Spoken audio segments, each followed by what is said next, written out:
بسم اللہ الرحمن الرحیم۔ یہ طاقت انسانیت کو سمجھانے کی ہے، یہ طاقت اندھیرے سے روشنی کی طرف لانے کی ہے۔ ہمارے نبی کے آنے سے پہلے عرب کی زمین پر جاہلیت کا اندھیرا چھایا ہوا تھا۔ لوگ بیٹیوں کو بوجھ سمجھتے تھے۔ جب کسی کے گھر بیٹی پیدا ہوتی تو خوشی نہیں بلکہ غم اور شرم چھا جاتا تھا۔ قرآن فرماتا ہے، جب ان میں سے کسی بیٹی کی خوشخبری دی جاتی تو اس کا چہرہ کالا پڑ جاتا اور وہ غم سے بھر جاتا۔ سوچئے، اللہ کی رحمت جب گھر میں آتی تھی تو لوگ اسے بوجھ سمجھتے تھے۔ ان کے دل اتنے سخت ہو چکے تھے کہ وہ اپنی ہی بچیوں کو زندہ مٹی میں گاڑ دیتے تھے۔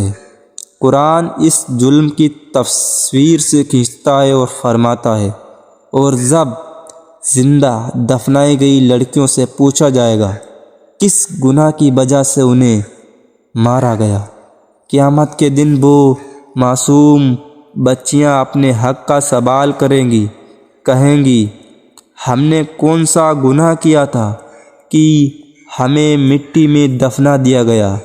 یہی وہ اندھیرا تھا جب اللہ نے اپنے رحمت للعالمین حضرت محمد صلی اللہ تعالیٰ علیہ وسلم کو بھیجا دنیا میں۔ آپ صلی اللہ علیہ وسلم نور بن کر آئے، رحمت بن کر آئے، انسانیت کے لیے رہبر بن کر آئے۔ رسول اللہ نے انسانیت کو سکھایا ہے کہ بیٹی بوجھ نہیں بلکہ رحمت ہے۔ آپ نے فرمایا، جس کے گھر بیٹیاں پیدا ہوئیں اور وہ انہیں زندہ گاڑے نہیں، انہیں ذلیل نہ کرے اور بیٹوں کو ان پر ترجیح نہ دے، اللہ اسے جنت عطا کرے گا۔ آپ نے فرمایا، بیٹیوں کی پرورش کو جنت کا راستہ بتایا۔ آپ نے فرمایا، جس نے 2 بیٹیوں کی پرورش کی اور ان کے ساتھ اچھا سلوک کیا، وہ قیامت کے دن میرے ساتھ جنت میں ہوگا۔ سوچئے، جہاں بیٹیوں کو مٹی میں دفنا دیا جاتا تھا، وہیں نبی علیہ السلام نے بیٹیوں کو جنت کی کنجی بنا دیا۔ رسول اللہ اپنی بیٹیوں سے بہتیس محبت کرتے تھے۔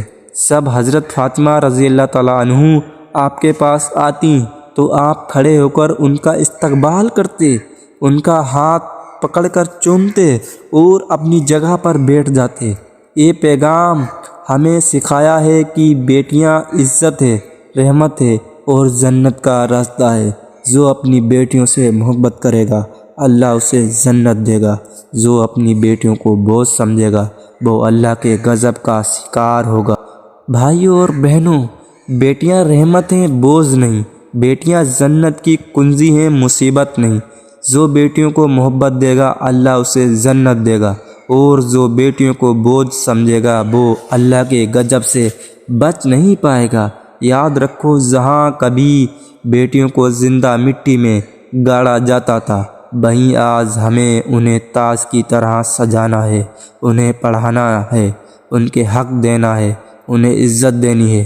اور آپ سے ایک آخری بات کہتا ہوں، اگر آپ بھی اپنی ماں اور اپنی بیٹیوں سے سچی محبت کرتے ہیں تو اس پیغام کو اپنے دل میں اتار لیجئے۔ بس یہی اس سفر کا پیغام ختم ہوتا ہے، اور اب میں آپ کو وہی چھوڑتا ہوں جہاں سے قیامت کے دن بیٹیوں سے سوال کریں گے، ہم نے کون سا گناہ کیا تھا۔ اور ہاں، آپ اپنی ماں اور بیٹیوں سے سچی محبت کرتے ہیں تو اس ویڈیو کو لائک اور چینل کو سبسکرائب ضرور کریں۔